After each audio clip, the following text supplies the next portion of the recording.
Just looking at some of the most recent trades. Someone got Ashton Genty for Saquon in a fourth. Guess what? I'm taking Ashton Genty. I know that Barkley's done it in the league, but again, sometimes you just got to make bets. You get the age all day discount. long. I'm taking Ashton Genty all day long, and I trade more than the fourth on top of Saquon to get myself some Ashton Genty. If that trade exists, go make it immediately. Yeah. What? Why are you shaking your head? You're welcome.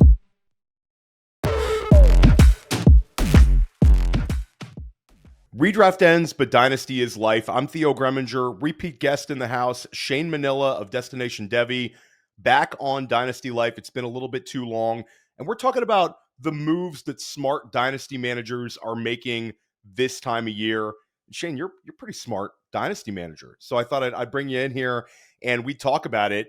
It's sort of a weird time where you get the OTAs and you get a little bit of a news dump, and then you sort of have a lull and a lot of speculation, some non-news. We had the Najee Harris fireworks incident. That was pretty exciting for us. That was really the only Dynasty relevant thing we've had in a couple of weeks. But then we're going to get bombarded because NFL training camp is going to be here. So we're going to have a big like Dynasty managers. Certain managers are active 24/7 all year long. Others sort of go into hibernation at times and come out of the woodwork.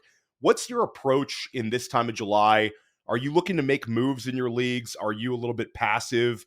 What is your activity level? Passivity is not my modus operandi. No, man, I'm always aggressive. So I am in, I'll throw this out, and this isn't a brag in any way. This is about us being a sick individual. I am in 31 Dynasty leagues. I think 27 or so, maybe 26 are lineup leagues. So I'm not even like a best ball guy where I keep loading them. And I literally try to go through every league that I can, as much as I can, at least once a week. Like every league is on sleeper. So I will go down. Some weeks I will start from the bottom and go, what can I do with this roster? Other weeks I'll go through the top, hopefully meet in the middle at some point. I will say those middle ones do get a little less love sometimes, so I have to switch it around. But no, man, I'm always looking to make moves because even if it's a dead period, the content cycle never stops, right? So our opinions on players changes, even though literally nothing else should have changed, right? Nothing should have changed since June. But things change. People have time to think about things and go, you know what? I think I like player X better. And we're in that season where everybody's got to give you their favorite players, their favorite buys, their favorite sells. And there's certain individuals, shows, podcasts, YouTube shows, otherwise that can move the market. If the footballers go out there and say, they give you their My Guys list, all of a sudden, if you're in leagues with people that play, or listen to the footballers, suddenly you see a lot of trade offers going. You know what I mean? That's what it is, because the content never stops. The market never stops. I love that. And I think that there's no worse feeling than being in a league and seeing a big trade go down and you have regrets that you weren't at least involved in the conversation, at least had an opportunity to send an offer for one of those guys. It's a sign of inactivity. It's also just a sign of people not looking at you as a manager that's someone they want to really deal with at times. I think it cuts different ways, but you said a bunch of interesting things. One thing that I found is this time of year, you can often get better deals done than you could in May, because now we have all this redraft ADP. We start seeing top 100 lists, I do a top 50 redraft list at FantasyPoints myself, but you get these players that are steamed up and it gives you a potential opportunity to sell someone. I remember years back, I made a trade for Garrett Wilson his rookie year, and it was one that I don't think would have been available to me during the actual NFL draft, rookie draft season, but it was a reflective of like Cortland Sutton had that one year where he really steamed up, and a lot of the big high stakes people were taking him in like the second round of drafts. We had the whole Russell Wilson's going to unlock Cortland Sutton narrative going. And I sold him off. I got a Garrett Wilson Plus or something. So like, you never know when these trades are going to be available to you. where a guy steams up big time in redraft, and it sort of creates a new trade window for him. So yeah, I love where your head's at on that one. How about startups? Have you been doing startups this offseason? I've done a few. Yeah. So I ended up leaving a few leagues after last year. I used to be on the Dynasty Trades in 5 podcast. We were like kissing cousins. Yeah. And so that opened up a couple other spots, because what I don't want to do is go, well, let me add 6 more leagues, even though I'm overweighted now, and just leave 6 leagues just because. But because I wasn't on the show anymore, it makes sense. So yeah, I've done a few, and I've kind of spread them out. I literally just finished one last night. And it's kind of, it's at this point you're looking for something that's kink. There's kink, right? There has to be something different about it, because you just like, and nothing against it, but like a regular 12x9, regular PPR, no premiums, it just doesn't make it move for me anymore. And, again, that's not, I'm not saying I'm better than anyone. Are you denigrating us who No, play traditional if formats, that's Shane? what you Is that enjoy, where this good is for going? you. I don't league shame, except IDP, because that's weird. But any other league type is cool. Yeah, that's weird. But no, like, so I just finished one. It was a 12x14 with wild just scoring. There's PPC scoring. There's reception bonuses, but it's not even like 0.5, 0.2. It's like weird numbers like 0.33, 0.66. So I didn't have a choice. I had to join that league. Like, the dude sent the link. I looked at it and I went, yeah, this is just weird enough that I like it. Like, I don't like those leagues where the players aren't the thing, right? I don't like those leagues where it's like, well, if you don't do 36 trades a year, then you lose roster picks. You know what I mean? You lose rosters, or someone can raid your taxi. Like, I don't like those types of leagues, but like scoring kinks are fun. So yes, I've done a few startups. Sorry. Yeah, it's hard to say no and get away from the startups, even if you're like, I'm not going to do any new startups. I have way too many leagues. You get drawn into a few. I think I showed some good restraint. I did 2 big FFPC startups, but I also purchased a couple of orphans, Shane. And I think it's interesting that you get these cheap orphans these days, because during COVID time, all these managers went absolutely crazy with startups. And you gotta like, not everyone's cut out to be a high volume dynasty manager. You mentioned your number. I'm not going to mention mine because it's like Fight Club. You don't have to mention it. You don't have to tell people your real number. I'm a little bit north of you though right now, so it's sicko time. I know Scott Connor, your podcast co-host, he's probably north of both of us. He's a true portfolio guy, but not everybody's cut out for it. So you get these leagues where it might be like a $750 entry FFPC league, and you're able to get that year one for like $100. So I'm already sort of plus money from like a gambling perspective. If I can get the roster right, the next year I could be in for some big money. So opportunities like that, I think, are still there for dynasty managers if you want to put the time in. Shane, let everybody know sort of your pace right now, where people can find your pods, where people can find your content, what you have going I'm on this the time of year. DD Fantasy Football YouTube channel. I have my own show, Shane Says. It's just me, and it's largely a stream of consciousness and whatever strikes my fancy that week. I do a lot of deep data dives too, which is probably more for me than anyone listening. Some people like it. I also do Mannequin Chill with Scott Connor, who is arguably one of the smartest dudes in all of fantasy football, dynasty football. So that is, I've been with him for almost as long as I was with my ex-wife, and it won't end as badly. And then also, me, Scott, and Ty Declare do the Dynasty Deal Show every Friday night, and that's a members-only show where you get early access. It comes out later, but we answer questions live on there. So just those 3 shows, and then in our Discord, I also do a Friday morning drive where literally we just talk about what's on my mind on the way to work. In season, it's Mondays and Fridays because, well, you got all the football games on Sunday and then the game on Thursday. So yeah, a lot of talking on DD Fantasy Football, YouTube and the Discord. And if you don't like YouTube, if you're an old like me and Theo, and you prefer podcasts, all of it comes out on podcasts except for the exclusive Discord stuff. I like YouTube as well. I don't think I'm like in boxed general, out of YouTube. I'm not boxed out. We're on the grayer side, right? You look at my favorite. There you go. Yeah, we're not 20. Our not demo is more podcast, and a lot of the youngs prefer YouTube. They don't even know what a podcatcher is. This is true. This is true. My kids like the YouTube a lot, so I get it. I get it with the young generation. Let's keep this talk going. I highly recommend all of Shane's work. It's great stuff. Scott Connor's obviously been a repeat guest on Dynasty Life as well, so I keep bringing you guys back because you guys crush it, and your stuff is very easy to listen to. You're very relatable guys. Very, very interesting stuff. So today we're going to talk about the trades where, you're typecast. You were on Dynasty Trades in 5 for all those years. You and Scott are doing Dynasty Trades. All the stuff you're doing at Destination Devy, people are constantly asking you your trades. You're a little typecast here. But before we talk about the trades smart Dynasty managers are making this time of year, I want to talk about some risers. And we're not going to necessarily take a buy or sell approach with these players. We certainly can. It's more vibes based because I think some of these players might be higher drafted in the redraft marketplace than they're viewed as dynasty values. And that's despite some of these players being younger players. So really interesting number of names. And all of these players are going to be valuable dynasty commodities. They all would cost you a little bit. Some players would cost you a lot. One player that is steamed way, way up. If you drafted him last year in your rookie draft, you're feeling super smart. This is a locked-in mid-second round pick in all formats.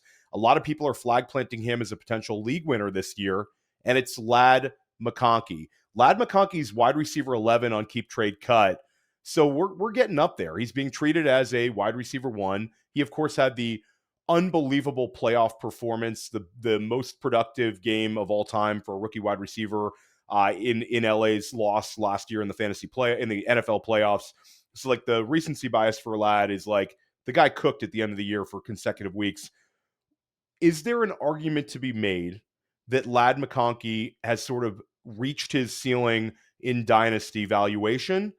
Or do you think he's got a lot more room to run in the profile? Like this time next year, is Ladd McConkey right around where he is? Or do you think he has the room to be like the wide receiver 5 in Dynasty? So I think part of that ceiling talk is because he's in the mold of Julian Edelman, Wes Welker, etc.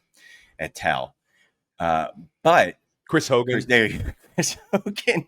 I don't know if he's as good as a lacrosse player as Chris Hogan was. No, definitely not. Definitely not. I think there actually is more ceiling to him. And just flat out, straight up, I didn't like Ladd coming into the season last year. I thought most of the hype was because he was another white wide receiver. And look, we just tend to hype unicorns up. You don't see them very often. So if you get a good one, you're going to hype them up. But guess what? He came out and dominated target share. And then in the draft this year, free agency, they didn't do much. In the draft, they get Trey Harris, who I love. But I don't see Trey Harris as being the one in that offense. So I don't see a true, I hate using the word impediment because I used that earlier. I don't see any barriers to him increasing in production. Yeah, I think the other argument against Ladd that people like to throw out is he's in a Greg Roman offense. He's in a Jim Harbaugh offense. But it's weird. You referenced Trey Harris. LA over the last few years as an organization goes Quentin Johnston in round 1. They go Ladd McConkey early round 2. They go Trey Harris in mid round 2. So there's a lot of draft capital that's been put into the receiver position. I also don't think that Jim Harbaugh is a guy that we should just pigeonhole into he's going to be exactly this way. I think this offense could be a little bit more nuanced, a little bit more balanced than we're like used to seeing with Greg Roman in Baltimore. Harbaugh's a big personality, and I agree with you. I think there's a chance that Ladd McConkey ends up being a massive winner out of round 2. I've preferred Drake London like head to head when I'm OTC, but I get and I still have plenty of Ladd McConkey in best ball, and I think I'll have a lot of him in redraft as well. There's a chance that he puts on like a Puka Nacua type season and he ends up getting 155 targets and he's super efficient with them, and LA has like a big step forward offensively. So I'm with you. I think that the price is actually right. He'd be more of a buy than a fundamental sell. And I think there's an argument a lot of times when we spot these guys, and sometimes an uncomfortable sell makes sense because guys peak out in the dynasty marketplace. But I don't think it's the case with Ladd. I think you're going to have a little bit more room to run, and you might get a lot more for him mid-season if you're skeptical over him really long-term than right now. I think there's some room to run. How about Chase Brown? He's a weird one because we have the day 2 draft capital where there was the panic and fear during the NFL draft, Shane, where people thought they were going to draft a Travion Henderson or Quinshon Judkins, a Caleb Johnson. They had even Scattaboo. They had them all in to meet with them as an organization, and then they don't draft anyone until Taj Brooks in round 6. Chase Brown looks set up to have a really strong year. Now, I had him 20th overall in my first top 50, so I was ahead of market on him in redraft, best ball rankings. And I know there's a number of people that are sort of betting on him to be a low-end RB1 this year. How about as a dynasty asset? Does he scare you a little bit just based on what he is as a profile? Or do you think that this is an opportunity that maybe he beats the market again and hangs on like I don't want to put this sort of ceiling on him, but like an Austin Eckler, where in Austin Eckler, we thought maybe we'd have all these sell windows and it sort of just kept kicking you in the butt if you would have got rid of him before he had like those massive ceiling seasons. I don't know if Chase Brown reaches that level, but I do think he's got a little bit of a Kyron Williams-esque, like maybe 2-3 year window that could really, really help you. Where are you at on Chase? So Kyron Williams is an interesting corollary, but Chase is a better receiver. He's more used as a pass catching option. He seems more explosive, right? Like that's one of the knocks on Kyron is he's just not that explosive. I tend to believe, you are what you show me you are. He had a okay rookie season, nothing special. But last year, as soon as Zach Moss was gone, the dude was a monster. Like I think he put up something like 7 or 8 top 10 weeks as a running back. Obviously, running back, that's his position. He can be used as a receiver, which is big. Obviously, we don't want one-dimensional running backs. And you look at his competition for this year. It's Zach Moss again, if he's healthy, and then Taj Brooks. So I love to draft or get in, after the rookie drafts off waivers.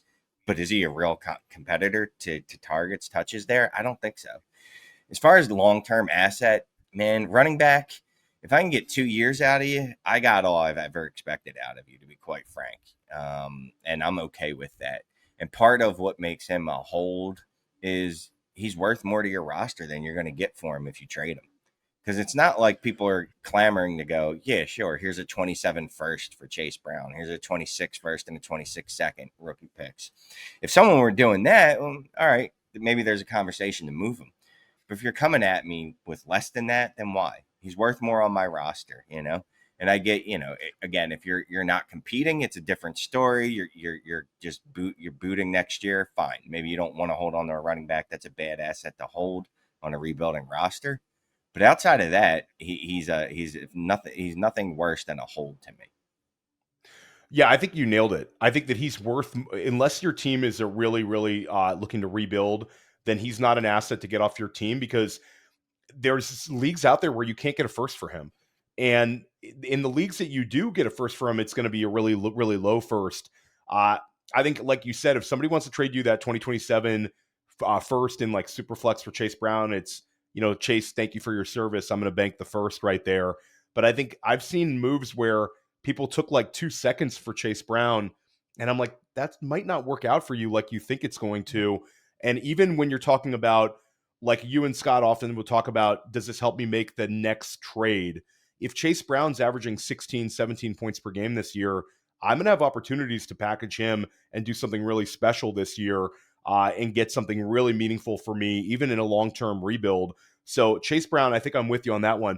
But here's one you can get a first for, and that's Bucky Irving. And Bucky Irving was a 4th-round pick, was terrific as a rookie. Unlike Chase Brown, who had really no sample size as a rookie, Bucky Irving took over from a running back who was like a top 5 scorer in 2023 in Rachaad White and really relegated him to little to no usage as the season got into the playoffs.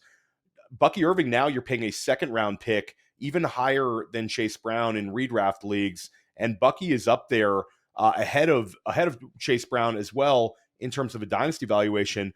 Bucky's like next to guys like Travion Henderson, next to guys like Jonathan Taylor, when we're talking about where they fall in like a keep trade cuts type site. Is there an argument to trade Bucky Irving just based on the size, the draft capital, or is this a rare kind of rule breaker player where he's going to be super efficient, he's going to catch a lot of balls, he's 22 years old, and can really, really help your team win a dynasty championship? RB7 right now and keep trade cut. I'm going to talk out of both sides of my mouth now, right? I was just talking Chase Brown up, who was a late round draft pick, actually later than Bucky, right? 5th rounder for Chase, right. 4th for Bucky. So now I'm going to tell you, typically we don't see this story end well. We don't. Even when a late round running back flashes, we don't typically see that being a long-term thing. That's the story I'm telling myself as to why I want to trade Bucky.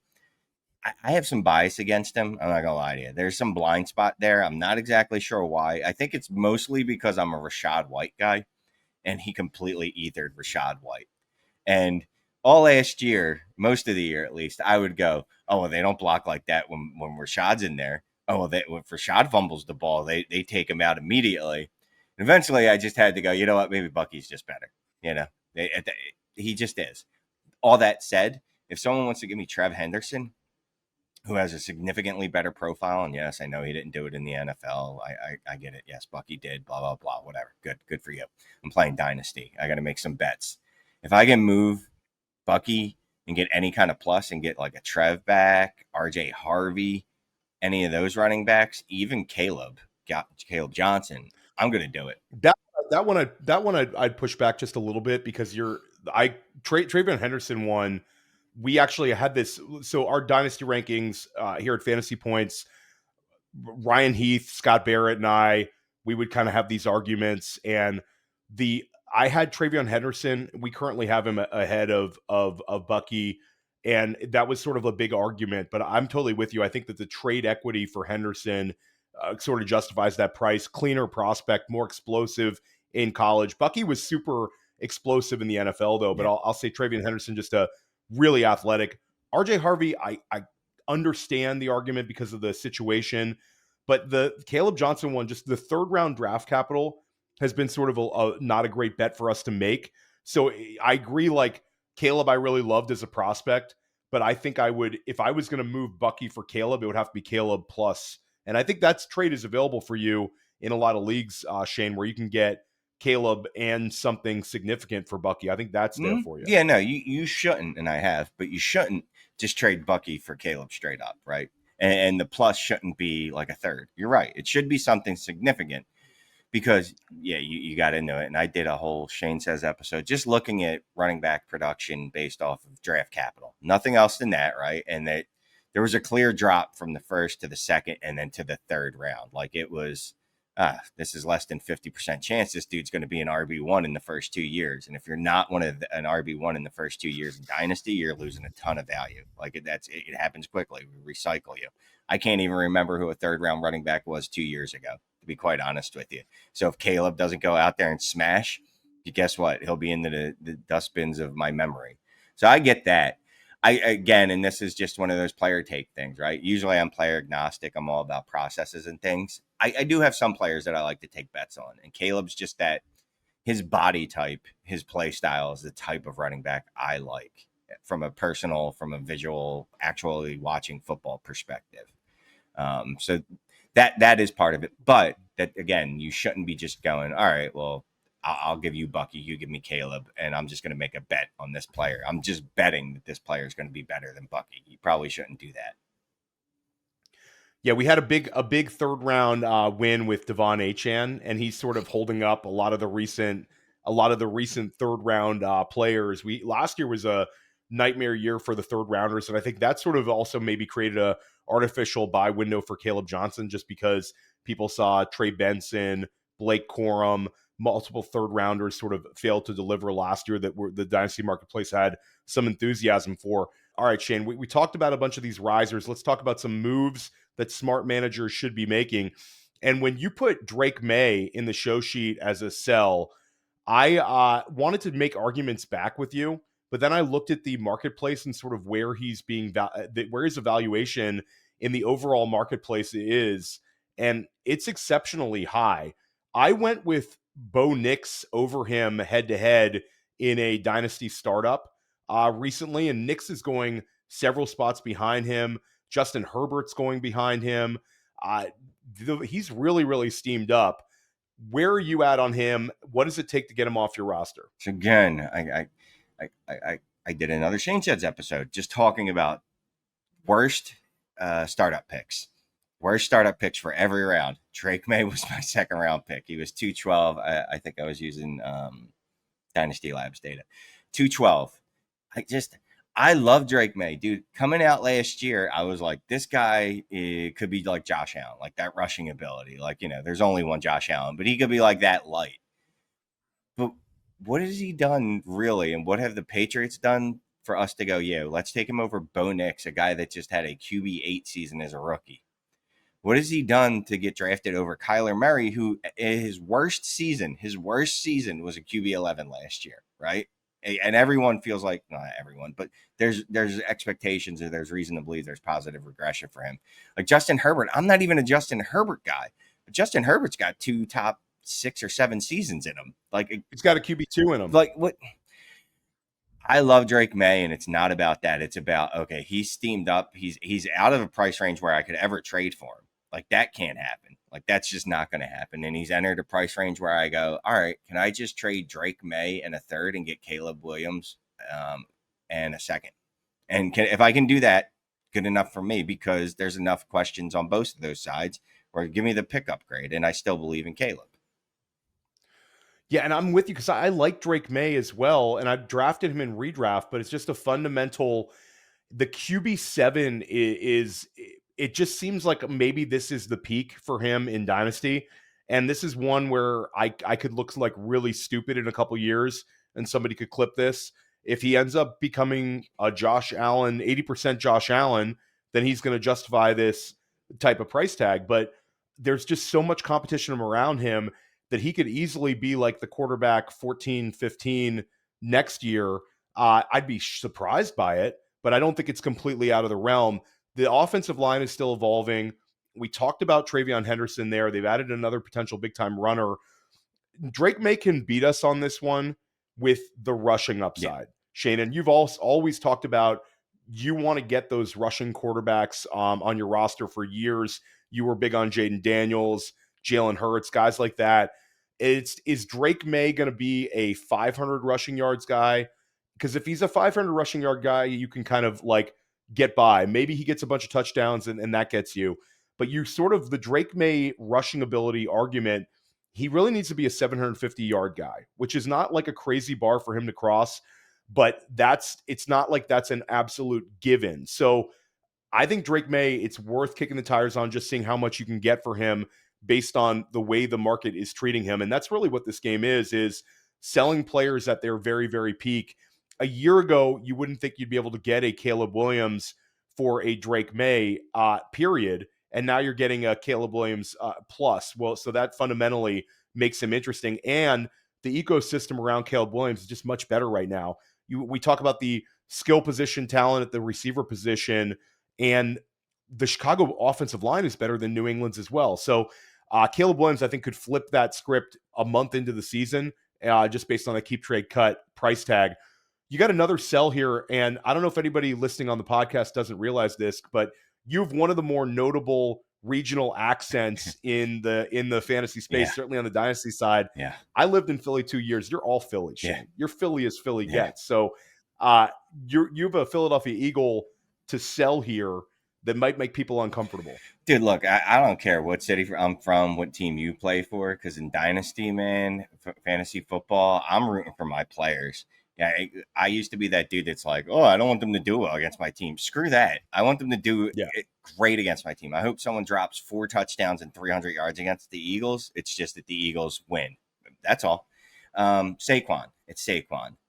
I've gone back and forth with Saquon Barkley. I've gone back and forth because I dug deep going back through every running back with over 400 touches in their in a season. And it's not as bad as people make it sound, except that the most recent examples are really bad. So it's like, sure, I could lean on the examples from 25 years ago, but is that really relevant to today's game? Probably not. So 482 total touches last year, a history of injuries. I know he was healthy last year, but if you watched the Eagles at all, you saw at least once a game that dude was dinged up and you're like, oh, here we go. And it's just, he's a 28-year-old running back. 28, 29, 28. He's up there. Yeah, he's 20. He's 28 Yeah. years old.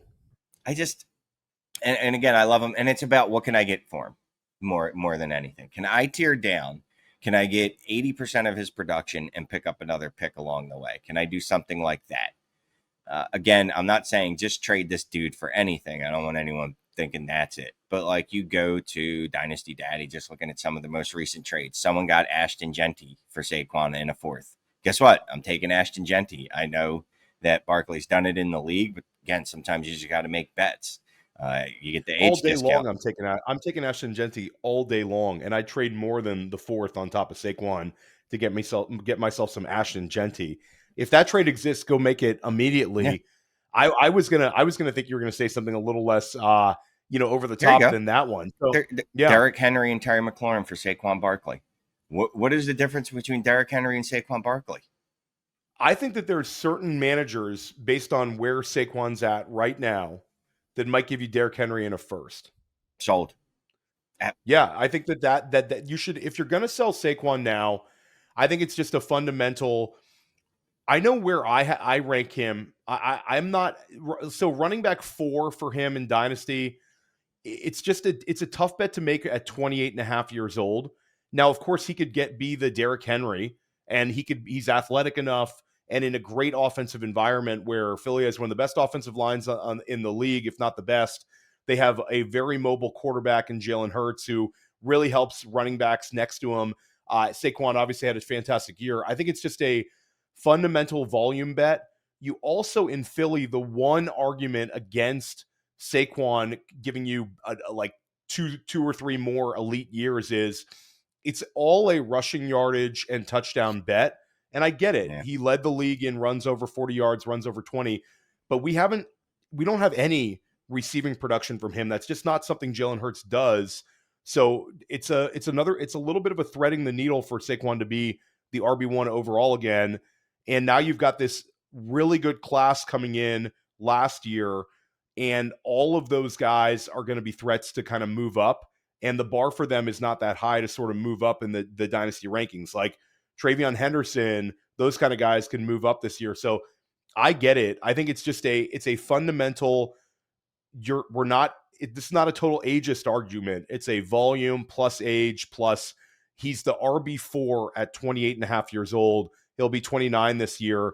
Just based on he could have an RB1 overall finish, and he's going to be ranked lower in Dynasty this time next year because of the age. So Saquon's an interesting one, and definitely a tough one for some managers to hear. I'll go a little more broad spectrum here. The one thing that I love doing this time of year, and these are very small bet type deals, buy direct handcuffs for the running backs you have on your roster.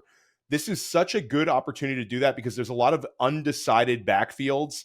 But if I have a Kyren Williams, I want to go kick the tires on a Jarquez Hunter right now. If I have Jonathan Taylor, I want to go kick the tires on DJ Giddens, and just going down the list. I think that the big lesson here would be, look what a Zach Charbonnet costs you right now if you have Kenneth Walker and you want that sort of stability.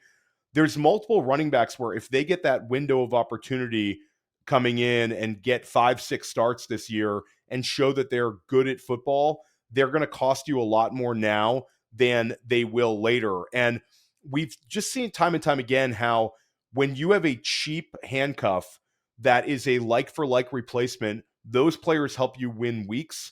The cost of like a Ray Davis last year for a James Cook manager was so small, but the 1 week he missed, Ray Davis gave us a RB1 week. That sort of situation exists in Dynasty. And when I'm trying to clean up my roster, you talk about how running back is a short window. So some managers like doing it as a 2-year window. Maybe some try to squeeze 3. And a lot of managers like myself, and I know Scott has talked about this, almost every running back on your roster is a 1-year bet at this point. There's so many of these guys that are just utility guys. I want to make sure I'm investing in the situation as much as investing in the player. And with this such a deep running back class, I'm able to get some discounts on players that I think would be a little more expensive next year when the 2026 running back class is not as good as the 2025 one. I mean, like Marshawn Lloyd, Shane, Marshawn Lloyd is dirt cheap. It costs us so much less than last year. I can go down the list. I mean, if I have Josh Jacobs, to not have Marshawn Lloyd when he cost you half as much as he did as a rookie, there's situations like this over and over and over again. So I'm buying players at discounts, and I'm buying situations where people have no idea who's going to win the handcuff battle. No, I like that. So like Ollie Gordon and Jalen Wright, right? So even if make a bet. And if I don't own wow, I don't know how I was pronouncing that name. If I don't, that's your guy too. If I don't roster Devon Achane, I still want to get either Jalen Wright or Ollie Gordon, because again, if something happened to Achane and one of those dudes, just to your point, if one of those dudes gets the chance to run with it, what were people paying for Zach Charbonnet when he was mashing it last year? Like it was. Yeah, I mean, you would have paid more than a second for him, and now he's still worth about a random second in a lot of leagues because people realize that they have this player that they spent in their rookie draft. Say he's a little different because he just spent a little something in the rookie draft because he's a second round pick. But it's like these people who got him in Dynasty Startups still don't want to part with him because he gave us 3 top 8 finishes last year. Right. Because if he gets back in there, we go, he's going to do it. He's going to do it again. Like that's the thought process. So yeah, can I find that guy now? And if I'm giving up a third, a fourth for him, does it matter? Now there is the other argument. In redraft, it's obviously very different. But in Dynasty, yeah, sure, there's the argument, well, why don't I just wait till that player appears? But again, then you're paying more. So instead of paying a fourth, third for Marshawn Lloyd today, yeah, you're paying a second for him in 2 months, 3 months. Let's go 3 months. Yeah. When Josh Jacobs breaks a toe or something, knock on wood. I don't wish for injury on anyone. But you're taking a smaller bet now for a larger payoff. And sure, you could pay more later for a more, I guess, known quantity. And you could do that. I mean, that's probably just more a philosophical thing on how you play Dynasty. You could always do that. Yeah, and if you're a rebuilding manager making these small little bets on acquiring potential handcuffs, that's how you can turn an asset that doesn't cost you much into a short-term panic sell or panic buy for other managers. So if I'm able to acquire Marshawn Lloyd as like a throw-in, I could potentially sell him for a second when he's basically the cost of a fourth in a throw-in right now. So a lot of ways to play that. Breece Hall, interesting offseason for him. You're starting to see the redraft marketplace correct, where he was falling into like the late fourth. Now he's coming back to the late third. There's less fear in the marketplace around Breece Hall. Some enthusiasm about Tanner Engstrand as the OC. And the whole Aaron Glenn saying he wants to get 3 backs touches. Breece Hall's by far the most talented back in New York. So Breece Hall's an interesting one here, Shane. The fantasy managers had a little bit of fear with him. I think it's starting to go away. Should we still be trying to take shots and buy him? Absolutely. You know why? Because he's one of the guys that's a top 10 running back, either dynasty redraft, that has a legitimate chance to be the running back one. And it's not just like, oh, hopes and prayers. And you know what I mean? Like, sure, you could wish anyone could do it. This guy was a running back 6 2 years ago. He still put up 15 points last year, and everybody knows that he underperformed. Sure, could there be a 3-way back split? Sure. Yeah, they can include Braylon Allen and Isaiah. I don't even care. It doesn't matter because they're not in his class. They're just not. They are not the type of running back he was. I think people are forgetting how good this dude and how hyped he was coming out of college was. Like, and he hasn't done anything for me to believe that that's not what he still is. Sure, he underperformed a little bit last year. I'd argue a lot of that had more to do with volume than anything else. And Aaron Glenn, Tyler Engstrand, they seem like smart enough dudes that I don't think they're going to make that mistake. You say a lot of things in the offseason. You know, you go back into a lot of places where coaches have said, oh, we're going to get such and such a ball, and they never see it. That's their reason that Coach Speak Index exists. You know what I mean? Like, go check that out. It's cool. I'm not buying it. Just to your point, he's just significantly better than the other running backs that are on that field, that are on that roster. There is absolutely no reason that he's not going to ball this year. I can't see one. I just can't. Yeah, and I think that with Breece Hall, he's got the potential to have a really strong year in 2025. He's going to catch a lot of passes because of just the lack of playmakers around him. Garrett Wilson's getting as much as he can handle, but then when we're searching for a number 2 target, Breece Hall's a viable bet to be the number 2 target. Anytime you have a running back who can lead a team in targets or be the number 2 target on a team, that's a huge, huge win. Then you also have the X factor. We haven't seen Breece Hall play alongside of a hyper mobile quarterback like Justin Fields is. So Fields really opens up some running lanes for all these Jets backs. And again, Breece Hall is our bet to dominate the running back touches. He hasn't had 1,000 rushing yard season. If he can pull out a 1,200 rushing yard season on top of his usual reception total, then Hall's a great bet to make in all formats. And Shane, the Jets haven't extended him yet, but this is going to be a situation where Breece Hall's like a Tony Pollard, like a David Johnson, like any of these backs, they're going to get an opportunity with another team. DeAndre Swift had an opportunity with another team. And these backs that I referenced didn't have the success and sample size of a Breece Hall. So I understand he's got the injury history, but this is a guy who's put up tons on the NFL field, and he's second round NFL draft capital player as well. NFL teams love that when they can add a highly drafted guy. It's always in the back of their minds. I liked him as a prospect. This is how he'd fit in our offense type deal. So Breece Hall's a Dallas Cowboy heading into 2026.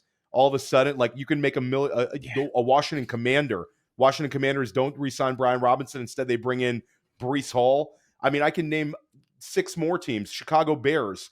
They say, you know what? We didn't get our running back. We're going to get Breece Hall as a free agent for cheap. There we go. So there's a million scenarios here where Breece Hall could be more valuable in Dynasty next year as well. Let's keep this one going. I like the Breece Hall one.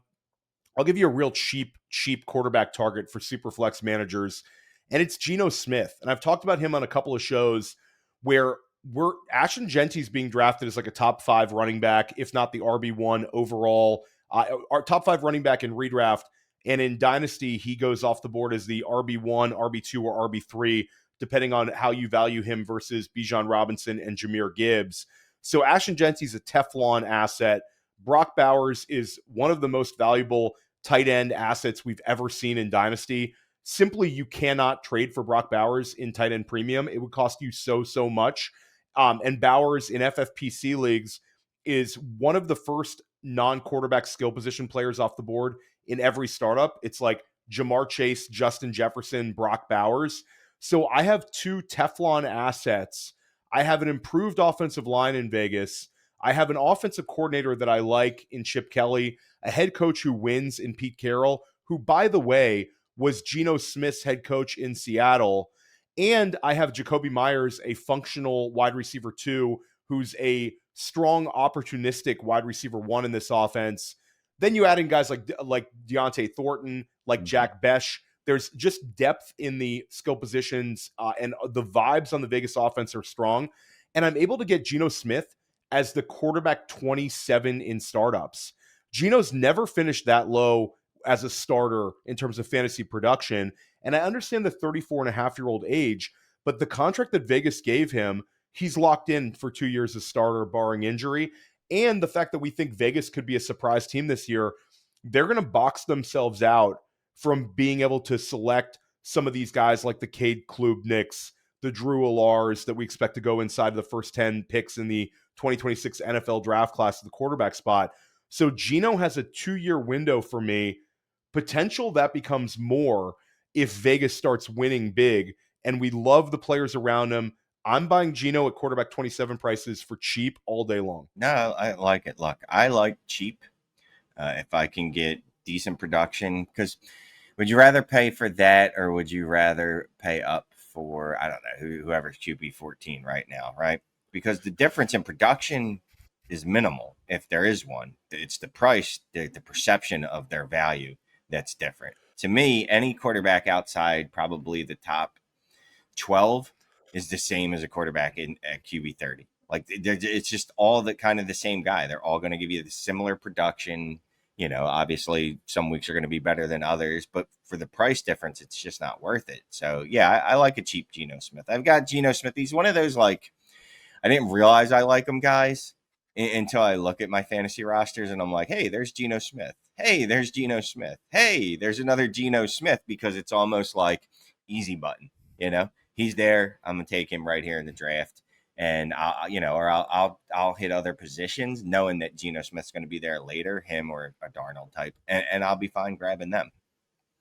Yeah, and just a quick note for startup managers: some startup drafts you can get Justin Fields pretty cheap as well. Trade market for Fields is much higher than the startup market. So that's another sort of inefficiency in the dynasty streets. People are scared of Justin Fields long term, but if I'm going to make a short term bet, Justin Fields could score a ton of points this year, and he's only 26. Let's go back to Philly because you told people to sell Saquon Barkley, but you've got to buy on the Eagles as well. Dude, so this is, I love Dynasty, right? But we do this thing, and it's literally been this way for the entirety time that I've been playing, like 15 years. Someone hits 28 years old, we're like, dead. Get rid of them. Get them off your roster.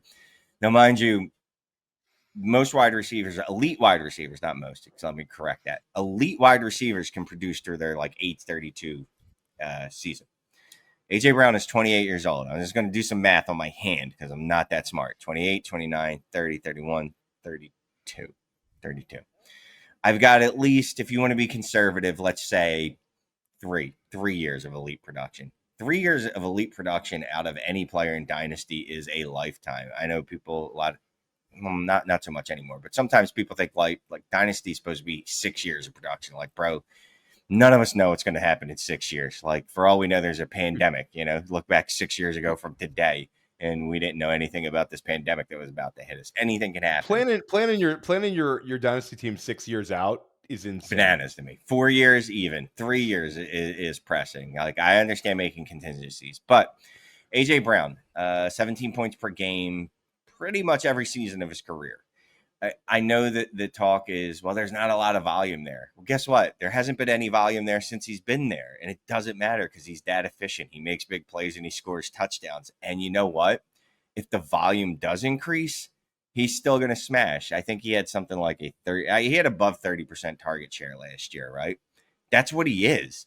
And if the volume increases, maybe the share itself decreases, but it evens itself out. Like, the dude is just 17 points per game.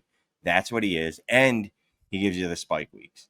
Like, I don't know what else you want from a wide receiver. Age, sure. You know what I mean? Do I prefer Malik Neighbors? Yes. Brian Thomas Jr., sure. Jamar Chase, Justin Jefferson, yeah. But once you get past those dudes, the elite young dudes, why wouldn't I want a 28-year-old wide receiver that's probably going to give me 3 more seasons of elite production that scores 17 points per game? Like, he's shown us what he is. Yeah, it just feels weird to see A.J. Brown at wide receiver 14 anywhere. And with A.J. Brown, there's overall concerns about the passing volume in Philly. But could that be a situation where everything just sort of evens out slightly and they have to pass a little bit more this year? Like, everything went so well for them last year. Obviously, they win the Super Bowl. I think that they're still one of the best bets to win the Super Bowl now, and Vegas certainly does as well. But the NFL is not a clean league, Shane. Like, it's not a league where a great team just is great the next year. Last year at this time, one of the best bets to win the Super Bowl was the San Francisco 49ers. At one point, San Francisco was the favorite. Now, I don't think that Philadelphia the wheels are going to fall off Philly this year. It's hard to see them not being a playoff team. But there's a chance they end up being the number 2 team in the NFC East. There's a chance that just through variance, games are a little bit closer, maybe a little more shootout friendly. And A.J. Brown has just been unbelievable in every single metric. If you go look at Fantasy Points data, target share, air yard share, first read rate, A.J. Brown's better than almost everybody in the league on every single metric. So maybe he has a season where you see a few more spike weeks out of him. And I know that there's a bet, and I constantly reference it, where if you want to find the wide receiver 1 overall, you find players that are going to lead the NFL in targets and receptions. You want to bet on the Jamar Chases, the Jeffersons, the CeeDee Lamb. But A.J. Brown could lead the NFL in touchdown receptions, and he could just have a bunch of weeks where he's just a weapon of mass destruction, alpha. He could end up with a 15 to 20 touchdown catch season in his wheelhouse and sort of break that streak and just go full A.J. Brown. So I'm with you. You're getting A.J. Brown for high-end wide receiver 2 price, and he could obviously be a top 5 scorer at the position. And he's also there's no vibes where it seems like A.J. is going to be gone. There's always these trade rumors, and they're all nonsense. It's because other teams want to trade for A.J. Brown, not because the Philadelphia Eagles are looking to get him off the roster. And that's Jalen Hurts' guy. That would not be good for the vibes there to get rid of A.J. Brown by any means. So I like where you're at. You're actually like, I've had Davis Maddock on this show as well. He's big on buying A.J. Brown in Dynasty. I think a lot of people are seeing A.J. as just sort of a mispriced asset. People are treating him like he's 32, not 28. Yeah. I'll go with some younger wide receivers, and I'll take a risky one because I would say if we're looking at personalities, we would probably use the word mercurial when looking at George Pickens. But Pickens is a player where I think he's talented. He's 24 years old. We've seen what he can do and the sort of spike weeks he could put up. And now we're in a situation where Pickens is cheap enough to acquire. He's wide receiver 31 on Keep Trade Cut. He's not the kind of guy that you're going to have to give a first round pick for. I think you can find creative ways to acquire George Pickens without giving up a first. I had one league where I was able to get him for like a second and third, and I think an OTC fourth. So it was like a late second round pick and a random fourth and like a third. I don't remember what it was, but it was something cheap enough on a young enough team that I was willing to part with the draft picks. And I think Pickens a year from now, this is a 2026 bet, a 2027 bet. I think Pickens is going to have his best scoring season ever in fantasy as the wide receiver 2 on what should be a good Dallas offense. And I think long-term, he's going to earn himself a massive, massive contract. You've seen lesser wide receivers than George Pickens talent-wise get these next contracts. He was sort of a talented enough wide receiver 1 on a low-volume passing offense in Pittsburgh that I think next year, if he's keeps like sort of improves his image in terms of a locker room presence in Dallas and has a sort of scoring season, then I think the price tag on him right now is going to be looked at as a lot cheaper next year. I think there's a chance that George Pickens is worth a first round pick next year as soon as he signs his next contract. I know he's not worth it now, but I think I have room to run in the profile. He'll be 25 years old and hopefully coming off of a big productive season in Dallas. No, I like the George Pickens move, man. To your point, he's been on bad offenses his entire career. So yeah, he goes to an offense where he's the second fiddle. It's CeeDee Lamb. It's not like he's the second fiddle to some jabroni. No, he's done number 2. There's no argument here. But it's but it's going to be an offense that probably has to throw the ball 600 times. I mean, their running backs are Javonte Williams, Miles Sanders, Jaden Blue. I guess Kevontae Turpin falls into that category technically. Phil Maffa. I forgot about Phil Maffa. This is true.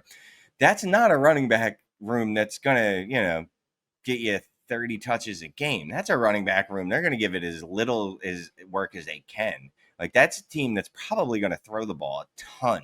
And Pickens hasn't ever played with a quarterback like Dak. Dak's another guy like people disrespect. He's a Cowboy, so he's a terrible human being. But from fantasy football perspective, he's pretty good. He's pretty good. People undersell him all the time, and I don't know why. Pickens is probably going to smash. Like, can Pickens be a top 10 wide receiver? I don't see that, but I don't know why he can't be a top 20 wide receiver easy. He's been, wide receiver 33, 35, and that's been on a terrible offense with a terrible quarterback with low volume. I just do what he's done. If he's the same guy and you just plop him in the situation that you're plopping him in, which is going to be infinitely better. Yeah, 1 + 1 should equal 2 here. So I'm all aboard with the Pickens stuff. And the vibes are really good with Pickens as well. And I know it's early, but it seems like everybody's sort of rooting for this to work out. The Cowboys want it to work out. It's a very highly covered franchise where there's a huge media presence and you haven't heard anything negative. It's been all positivity with Pickens. The beat reporters are saying he looks fantastic. And I think it's going to work out this year. So I'm looking to kick the tires and get some George Pickens. The next player I'm going to say is sort of probably controversial for many, but I'm getting really good vibes out of Emeka Egbuka.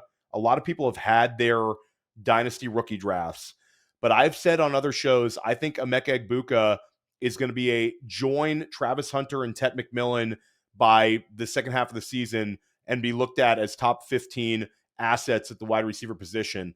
I'm just getting fantastic vibes here. And you're getting an opportunity to get a highly drafted player on an offense that's been very successful, that passes a lot. Baker Mayfield had over 40 touchdown passes last year. And with Emeka Egbuka, you're able to get a slight discount because people are worried about the boxed out target competition for him in 2025. It's a very short term thinking for a lot of managers where Mike Evans, they think everything's going to be the same as last year. Mike Evans missed time last year. Chris Godwin, they think Godwin, he got that contract. He's going to come back and be the same Chris Godwin that averaged 19 points per game last year. So there's a lot of marketplace mispricing for Egbuka. I think if one of those wide receivers were to miss time, Egbuka would be a really impactful player for us in Dynasty. And Shane, you talk about Rashee Rice earlier, about how enthusiastic you are about for him. We've talked together about guys like Amon-Ra St. Brown. There's a little bit of vibes here with Emeka Egbuka becoming that sort of player in the NFL. I know that's a really high bar for him to cross, but it's just a vibes-based feel where I want to get a little bit more access to Egbuka shares on my roster right now. He's cheap enough in redraft too, where we don't have the redraft steam for like a guy like Tet or a guy like Hunter, where we're seeing Tet go in like round 4 in redraft. We're seeing Hunter in like round 6. Egbuka's like round 9, round 10, and creeping up a bit. So I'm not having to pay like that redraft tax. And I have managers scared of his year 1 production. I think he could end up leading Tampa Bay, all wide receivers in Tampa Bay in fantasy scoring this year. I'm sure people will not like that in the comments, but I think that's in the range of outcomes. It's going to take a little bit of attrition, but I think he's just good at football, and I want players like this on my roster. Yeah, he is good at football. That's abundantly clear. He can, he's another guy that's probably thought of as only a slot receiver. He can play outside, and he can do it effectively. And Baker said it too. Baker said, like, I thought that was a great quote where Baker goes, he's built like a running back and he catches the ball like Chris Godwin. And then he said he's versatile, can play every spot for us. And I love that. Yeah, and that was going to be my next point, but he says it better than me, and he's his quarterback, so it means a lot more than me. The dude can actually play all over the field, which is good when there's a wide receiver room like that, right? Like it is Godwin, there is Evans, there's McMillan, which I don't know what to do with him, to be quite honest with you. But there's those two who are older, who both have an injury history. One coming back off of a pretty bad injury, and the other, he missed, 4 or 5 games with that hammy last year, and I love Mike Evans, but dude, they were peppering that dude to get him to 1,000 yards last year. Like it was ridiculous. I usually do not like, and I'm already like precasting this, right? I usually don't like rookie wide receivers that don't hit certain thresholds of scoring in their rookie season because it generally doesn't turn out well. It's something like an 80, 20, 75, 25% bad. You end up being bad if you don't hit certain thresholds, but I believe he'd be in that 25% range because he's that good. I think he is that good. I think even if it doesn't turn out that he smashes this year, I still do like him long term. And there is the chance that he smashes this year. And again, it's not going to be, if you look at the end of the year, it might not be, he scored 14 points per game over the year, right? But it might be, you just see what he did when Chris Godwin didn't play, Did you see what he did when Mike Evans didn't play? Did you see what he did when they both didn't play, right? So, I'm on board. I don't want to keep agreeing with you, but I do like Egbuka. And in rookie drafts, he's a guy that I didn't think I would get a lot of. But then as we go through the drafts, like, he's dropping. And I'm like, well, I'm not going to take a 4th-round running back, not mentioning any names, over him when he's on board, right? If I'm going to take Matthew Golden or Emeka Egbuka, who both have first-round draft capital, why wouldn't I take Egbuka? The situation is better, right, as far as an offense. And sure, both, the wide receivers in front of Egbuka are obviously a lot better than Green Bay, but we've also seen in Green Bay that they like to spread the ball around, and they don't generally like to play at a pace of play that's going to usually lead to a ton of pass attempts. So I like Egbuka mostly, again, because of price, and I think he's good enough that even if he doesn't smash in his rookie year, that it's not an omen for the rest of his career. Yeah, keep an eye on Egbuka, and it's going to be league to league just how valuable he is. Certain managers will value him more than others, but go kick the tires, see if you can go get some. And make sure you're following Shane Manila and checking out all of his content. Shane, let everybody know once again where they can find you. So if you follow me on Twitter, I'm at Shane Says FF. And then again, DD Fantasy Football, the DDFB YouTube channel, all my shows there. And then if you ever want to join our Discord, hit me up. I'll give you a link, promo code for half off the first month, and then you'll love it and you won't want to leave. So yeah, just check me out. Yeah, and you'll see Shane back on Dynasty Life at some point this year. I keep having you back, Shane, because you're one of the best. Big shout out to Scott Connor. The pods you guys are putting out are absolute fire. Stick with us here at Dynasty Life. We're going to help you crush your Dynasty leagues this season. Back with episodes like this each and every week here on the Fantasy Points Podcast Network.